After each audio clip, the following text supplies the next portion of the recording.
শেফালিরে তার জামাই মারছে। কি বাঁধন শেফালিরে মারছে?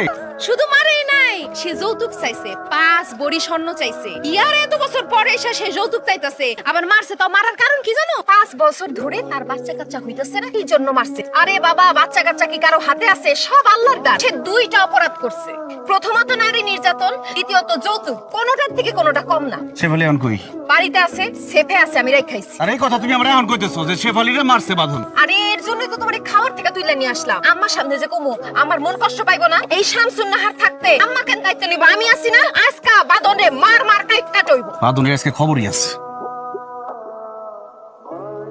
সময় দেখো, শামসুন নাহার বেশি বুঝে, তুমি বেশি বুঝতেছো কেন? তুমি বুঝো না কেন লেগে এমন সাজগুজ করছে? তোমার বইনের লাইফ থায়া বাগায় দিয়া সে আরেকটা বিয়া করতে যাইতেছে। দেখো না, মিষ্টি আবার কেমন পাঞ্জাবি পরছে।